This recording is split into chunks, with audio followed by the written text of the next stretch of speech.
Hello students, हमारे channel में आप सभी का स्वागत है। और आज के इस वीडियो में हम लोग एक क्वेश्चन करने वाले हैं जो एनसीईआरटी से है और ये क्वेश्चन नंबर 2.29 है और चैप्टर का नाम है इलेक्ट्रोस्टैटिक पोटेंशियल एंड कैपेसिटेंस। तो यहाँ पे जो क्वेश्चन है वो ए spherical capacitor consist of to concentric spherical conductors held in position by suitable insulating supports. Figure 2.34 shows that the capacitance of a spherical conductor is given by C is equal to 4 pi epsilon naught R1 into R2 by R1 minus R2, where R1 and R2 are the radius of outer and inner sphere respectively. तो यहाँ पे हमारा question है कि यहाँ पे दो spheres दिया हुआ है, ये दोनों कॉन्सेंट्रिक है। कॉन्सेंट्रिक कहने का अर्थ है ये दोनों स्फीयर का सेंटर एक ही है। और यहाँ पे जो बड़े वाले स्फीयर है इस पे इसके इनर सरफेस पे पॉजिटिव चार्जेस दिया हुआ है, चार्ज Q। इस छोटे वाले स्फीयर के आउटर सरफेस पर जो चार्ज है वो नेगेटिव चार्ज दिया हुआ है -Q।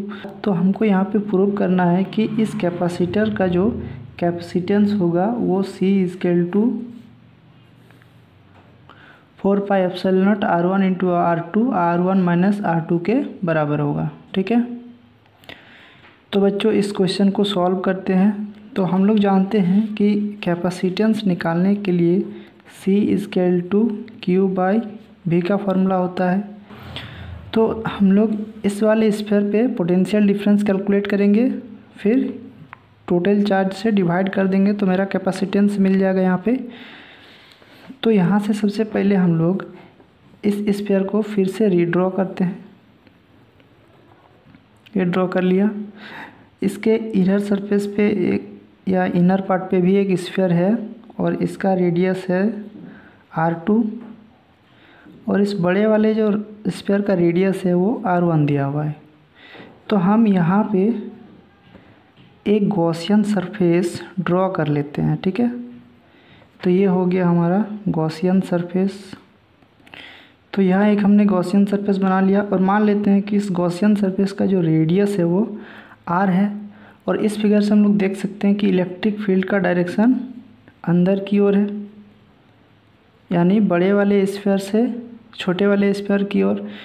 तो यहाँ पे हम लोग एक नाम दे सकते हैं, मान लेते हैं कि ये जो स्फीयर है ये B हो गया और ये छोटे वाला जो स्फीयर है इसका नाम दे दिया हमने A। अब हम लोग जानते हैं कि पोटेंशियल डिफरेंस का जो फार्मूला होता है V बराबर माइनस E डॉट dr। इस वाले फार्मूला का यूज़ करके हम लोग यहाँ पोटेंशियल डिफरेंस निकालेंगे।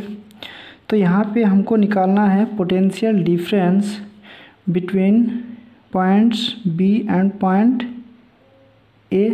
ठीक है, तो ये बड़े वाले स्फीयर और छोटे वाले स्फीयर के बीच में पोटेंशियल डिफरेंस हम निकालेंगे।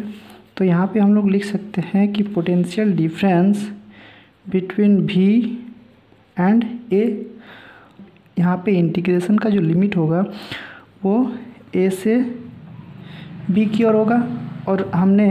और मान लेते हैं कि ये जो छोटा वाला स्फीयर है इसको हम लोग ओरिजिन मान लेते हैं। ठीक है, यानी यहाँ से हम लोग पोटेंशियल डिफरेंस को कैलकुलेट करेंगे, यानी A से B की ओर। तो यहाँ पे हो जाएगा E डॉट dr वेक्टर। और यहाँ पे हम लोग देख सकते हैं कि इलेक्ट्रिक फील्ड का जो डायरेक्शन है वो इनवर्ड है और ये R वेक्टर हमने इस डायरेक्शन में माना है।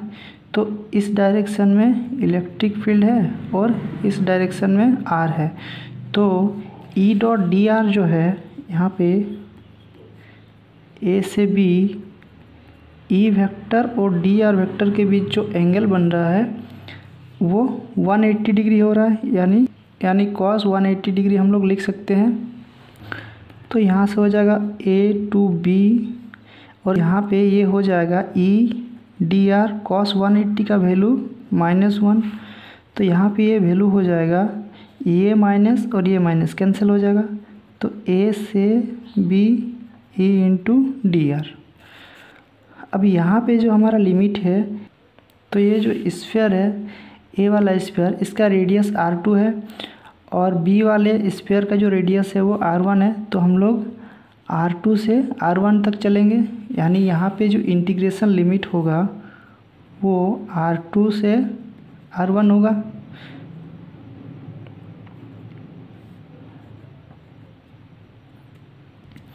तो यहाँ पे हम लोग लिमिट लिखेंगे R2 से R1, और यहाँ पे E का जो वैल्यू होगा वो Q/4πε0 R² इंटू dr हो जाएगा।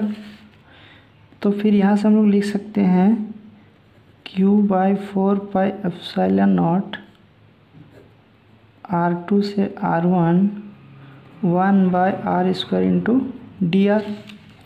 अब इस वाले को अगर हम लोग इंटीग्रेट करेंगे तो यहाँ से हमको मिल जाएगा Q/4πε0 1/r, और यहाँ पे एक माइनस साइन आएगा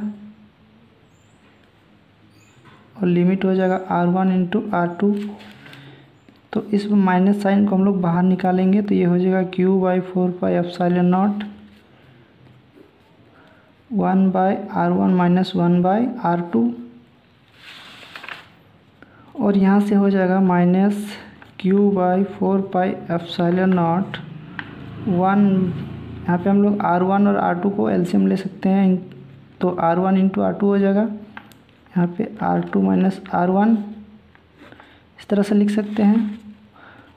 और अगर हम लोग इस माइनस साइन को अंदर लिखेंगे तो ये हो जाएगा Q/4πε0 R1 minus R2/R1 into R2। तो ये जो आया ये हो गया potential difference between B and A, यानी potential difference between large sphere and small sphere. तो हम लोग जानते हैं कि कैपेसिटर्स में किसी एक चार्ज को लिया जाता है, जैसे अगर ये दो कैपेसिटर्स है और इस पे चार्ज प्लस Q है और ये चार्ज माइनस Q है, तो कैपेसिटेंस निकालने के लिए C/Q/V का फॉर्मूला होता है। तो यहाँ पे Q/V दिया हुआ है और यहाँ से हम लोग निकाल सकते हैं Q/, तो पोटेंशियल डिफरेंस जो आया हमारा वो था Q/4πε0 R1 minus R2 R1 into R2। तो यहाँ से हो जाएगा Q/4πε0 R1 minus R2 R1 into R2।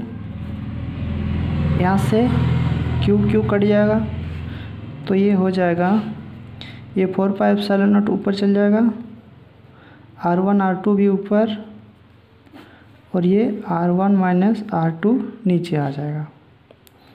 तो कैपेसिटेंस जो आया